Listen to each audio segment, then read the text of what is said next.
un podcast de Cooperativa. La raíz de la ciencia. Es una presentación de Cooperativa Podcast y el Centro de Comunicación de las Ciencias de la Universidad Autónoma de Chile. Es un animal muy bonito, como se puede ver. Tiene un color bien brillante que dice a sus depredadores: cuidado, soy venenosos. ¿Qué hace la diferencia entre que una sustancia pueda matarnos o ayudarnos a mejorar de una enfermedad grave? ¿Será posible que algunos venenos de plantas o animales contengan piezas claves para curar enfermedades tan graves como algunos tipos de cáncer? En este episodio discutimos junto a la doctora Gabriela Valenzuela sobre plantas medicinales, extractos y cómo un veneno o un tóxico pueden transformarse en la cura para una enfermedad. Soy Juan Carlos Beamín y te doy la bienvenida a La Raíz de la Ciencia.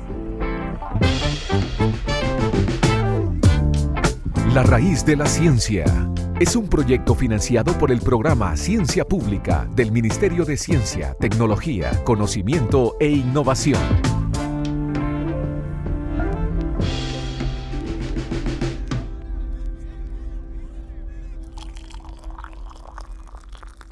¿Alguien te ha recomendado agua de melisa para relajarte o dormir mejor?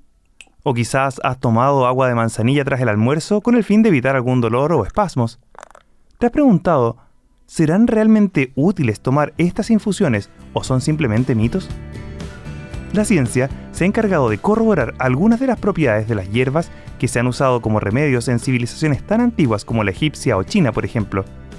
La manzanilla tiene terpenoides, flavonoides y otros químicos que darían cuenta de sus propiedades que ayudarían con la inflamación, espasmos musculares y mejoras en el sistema inmune, entre otros.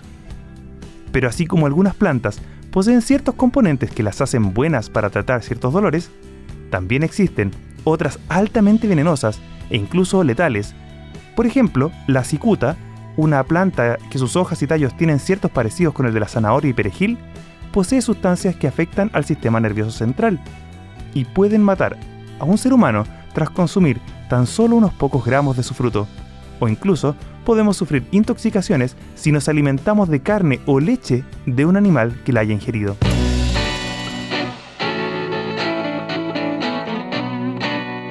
Pero no todo es blanco y negro. Un factor muy importante es la dosis, es decir, cuánto ingerimos de la sustancia. Por ejemplo, el opio se ha usado por milenios para disminuir el dolor y como anestésico. Además, es uno de los elementos con los que se fabrica la morfina, un medicamento frecuentemente usado en los cuidados paliativos de enfermos terminales.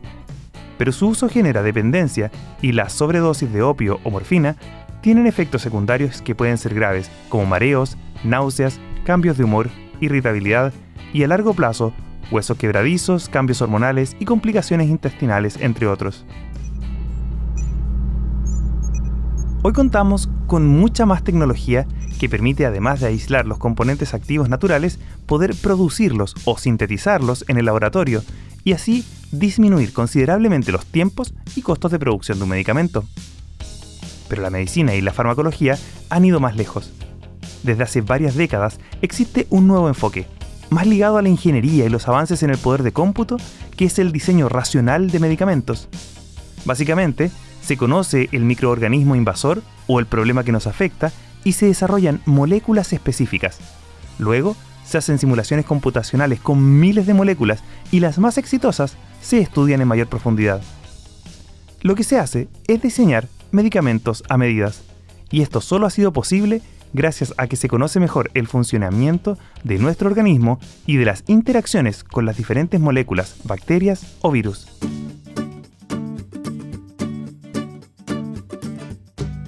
Una mujer que logró grandes avances utilizando el método de desarrollo racional de medicamentos fue Gertrude Belle Elion, bioquímica y farmacóloga. Jugó un papel crucial en el desarrollar diversas drogas.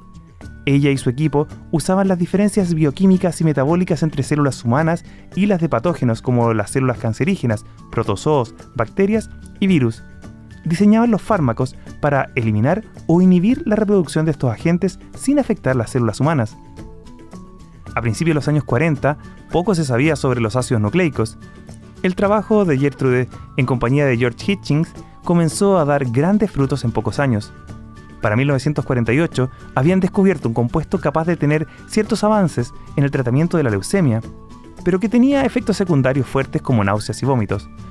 Tras 3 años de ardua investigación, desarrollaron la 6-mercaptopurina. Las células de la leucemia reaccionaban fuertemente con esta molécula, pero las células normales no. Rápidamente se probó en niños con leucemias agudas y aumentaron la esperanza de vida de 3 a 12 meses, y en tan solo 2 años este verdadero hallazgo fue aprobado para su uso por el Organismo de Salud de Estados Unidos conocido como FDA. Pero obviamente este no fue el único. Otro de sus descubrimientos más destacados es el AZT, uno de los primeros fármacos para tratar el VIH y el SIDA. Y también en la nelarabina, sustancia en la que trabajó hasta su muerte y que es el fármaco de quimioterapia anticanceroso que se utiliza para algunos casos de leucemia y linfoma, entre otros. Sus investigaciones y las drogas que diseñaron se han usado para tratar enfermedades tan diversas como las ya mencionadas, malaria, lupus, hepatitis, gota, para evitar el rechazo en trasplante de órganos y herpes. Su dedicación y su legado son sin duda una gran inspiración, y es una de las 12 mujeres que ha sido galardonada con el Premio Nobel de Medicina, el que obtuvo en 1988 por sus descubrimientos de importantes principios en el tratamiento con fármacos. Tras esta motivadora experiencia de cómo pueden diseñarse nuevos medicamentos, es momento de prepararnos para la entrevista de esta semana y entender mejor cómo transformar venenos en medicamentos. Y recuerda que puedes seguir escuchándonos también en cooperativapodcast.cl, Spotify y Apple Podcast.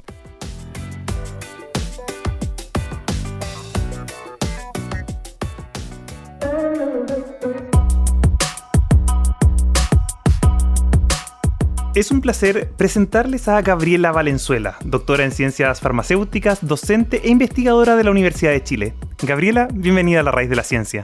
Hola, muchas gracias. Yo muy feliz de estar aquí con ustedes y de compartir mis conocimientos y mi amor por los productos naturales, por la farmacología. Así que muchas gracias por la invitación. En la introducción conversamos sobre el uso de plantas para extraer ciertos compuestos. En tu caso, ¿cómo has utilizado estas propiedades para crear medicamentos y estudiar al respecto? Yo lo que he hecho es trabajar con especies nativas, con productos apícolas, para poder investigar los compuestos químicos que tienen los metabolitos secundarios, como lo llaman en mi área, y evaluar estas propiedades en distintas patologías que son de interés. Los metabolitos secundarios son productos que las plantas secretan, ¿verdad?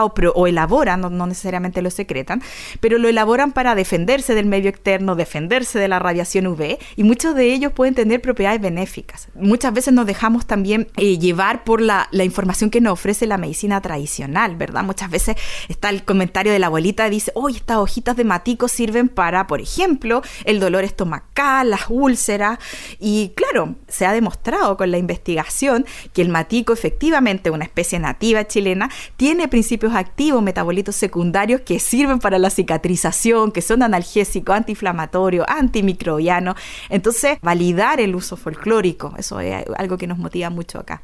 Sin duda, todas tienen, o muchas plantas tienen estos beneficios. Una de las que tú estudiaste hace poco en una de tus investigaciones es el propóleo. ¿Qué nos puedes contar? ¿Qué te motivó a estudiar esto en particular y qué resultados tuviste? Claro, o sea, el propóleo lo podríamos decir que es un producto mixto. A veces uno relaciona, y me pasa cuando los alumnos les cuento el tema del propóleo, que piensan que es como el polen, ¿verdad?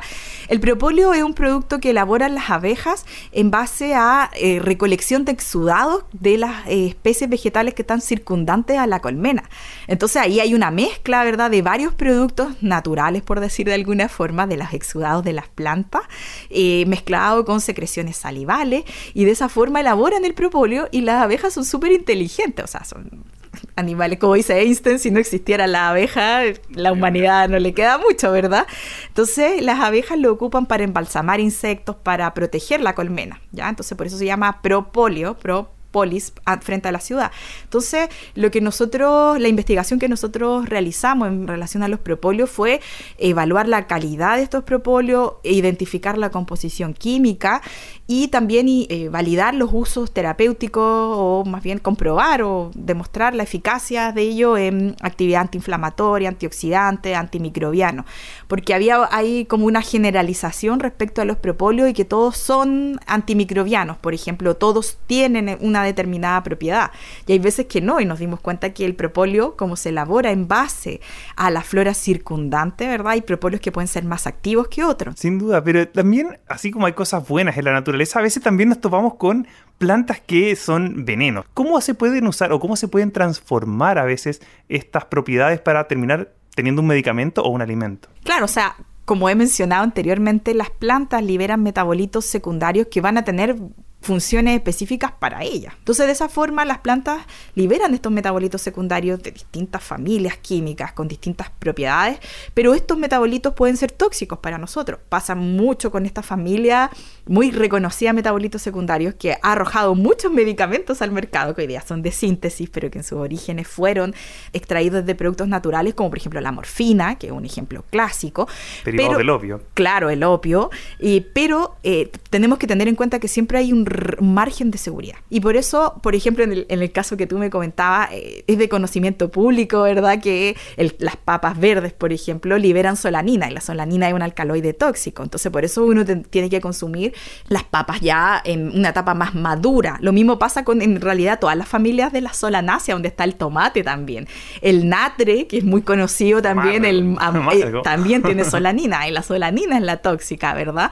Lo importante es el conocimiento, la información, la investigación, sobre todo en productos naturales, no pensar que algo por ser natural va a ser necesariamente inocuo. En el caso anterior, por ejemplo, también podríamos hablar del senecio en el norte, ¿verdad? En Antofagasta, en la zona del norte del desierto, el senecio crece y el senecio se considera una planta tóxica con alcaloides tóxicos. Sin embargo, hay una investigación que se ha liderado en distintas universidades que ha arrojado excelentes usos del senecio como antitumoral. También hay plantas medicinales, ¿verdad?, en las cuales nosotros trabajamos en el laboratorio, preparamos extractos, incluso podemos llegar a aislar. Hay otras líneas de investigación que toman, por ejemplo, algún núcleo químico y dicen, a lo mejor podríamos mejorar este núcleo químico agregando grupos en distintas partes de las moléculas para que sea más activo, para que se pueda absorber de mejor manera cuando yo consuma el producto. Hay una gran área de productos naturales que se puede investigar. Por eso es muy importante que las nuevas generaciones vengan todas motivadas, sobre todo con las ventajas que tenemos como país de tener muchas plantas nativas, endémicas, un clima diverso que ofrece grandes ventajas en este ámbito. Lo que mencionaste me pareció súper interesante porque dices así, agregamos unas moléculas por aquí, es como hackear la naturaleza, por así Claro, decirlo. sí. Y alguien puede decir, bueno, pero si la naturaleza te lo da, ¿por qué necesitamos hacer un proceso químico? Muchas veces se usa como malo este término de, pero estos son químicos, como si las plantas no lo fueran. ¿Cómo se puede poner una escala, por así decirlo, entre la sabiduría ancestral, lo que tienen estas plantas y lo que se puede lograr también con el apoyo del laboratorio? Ahí, por ejemplo, puedo contar el caso del paclitaxel, que es un medicamento hoy en día que se utiliza mucho como antitumoral. Y este producto en su origen fue aislado desde una especie que es la Taxus brevifolia. Sin embargo, para extraerlo, el rendimiento era malísimo. Había que sacar una cantidad de especie vegetal de bosque, casi de forestal, para obtener un rendimiento. Y eso conllevó que luego se tratara de sintetizar, hacer la química en el laboratorio, pero el proceso químico de hacerlo sintético era muy caro y muy difícil. Entonces hay que buscar un término medio, y aquí parte esto de la semisíntesis, de cómo podemos tomar otro núcleo químico, hacer algunos cambios, adicionar algunos grupos para transformarlo nuevamente en el paclitaxel, que obtenerlo de forma natural es más complejo, pero la misma naturaleza nos puede ofrecer a lo mejor un pariente del paclitaxel que tenga mayor contenido, mayor cantidad, la vacacetina en este caso, y de ahí y obtenerla de distintas partes, hacer un par de modificaciones que también sean viables económicamente en los laboratorios para poder producir de manera hemisintética este producto que hoy día es de primera línea. Y el tema de la seguridad, porque dice, bueno, pero si creció en una planta, entonces tan malo no puede ser, ¿eh? En cambio, si me lo colocan en una pastilla o en una dilución o lo que sea, ¿será más tóxico para mi cuerpo o no? ¿Cómo le podríamos responder a alguien que se pregunte eso? Bueno, ahí es súper importante entender que los productos naturales, yo los llamo unos bioreactores. Las plantas, ustedes en una hoja, cuando se toman una infusión de té, están preparando un extracto acuoso de té, y ahí lo que tenemos es una gran cantidad de moléculas químicas, porque las plantas, para poder protegerse del medio ambiente, para poder producir las moléculas que van a permitir formar estructura, atraer polinizadores, para producir incluso su alimento, requieren de gran cantidad de compuestos químicos. Y de esa manera, cuando uno consume en realidad una especie vegetal, está consumiendo muchos químicos, no uno o dos. Esto ofrece ventajas y desventajas, como lo que habíamos comentado antes. A veces estos químicos, muchos químicos pueden potenciar una propiedad, y entonces yo consumir el extracto es mucho mejor a veces que consumir un producto aislado. pero en otras veces puede ser lo contrario, disminuir la actividad o incluso haber algún metabolito tóxico y que yo quiero sacarlo para que pueda potenciar otro que sí sea activo. Ahora, lo que es súper claro y tiene que quedar acá como un conocimiento importante ¿Sobre es que, piedra? sí, es que las plantas están llenas de químicos. O sea, cuando decimos que voy a consumir este producto sintético porque no voy a consumir este producto sintético porque es químico y los productos naturales no son químicos, estamos totalmente errados. En realidad, cuando ustedes se toman una taza de té, se están tomando una cantidad importante de flavonoides, taninos, ácido fenólico, una gran cantidad de compuestos químicos. Están tomando química. Definitivamente, que es interesante. Gabriela Valenzuela, doctora en Ciencias Farmacéuticas de la Universidad de Chile. Ha sido un placer conversar contigo aquí en La Raíz de la Ciencia. Muchas gracias por la invitación, feliz de estar acá y cualquier información, lo que requieran de esta área y que yo pueda aportar, búsquenme, aquí voy a estar. Gracias. Eso es una cuestión de responsabilidad. Todo es veneno o es remedio según la dosis. La Raíz de la Ciencia es un proyecto financiado por el programa Ciencia Pública del Ministerio de Ciencia, Tecnología, Conocimiento e Innovación. Decided that I really had finally an aim in life. I was going to do something about cancer. Encuéntranos en cooperativapodcast.cl y suscríbete en Spotify, Apple Podcast, Amazon Music o tu plataforma de audio favorita.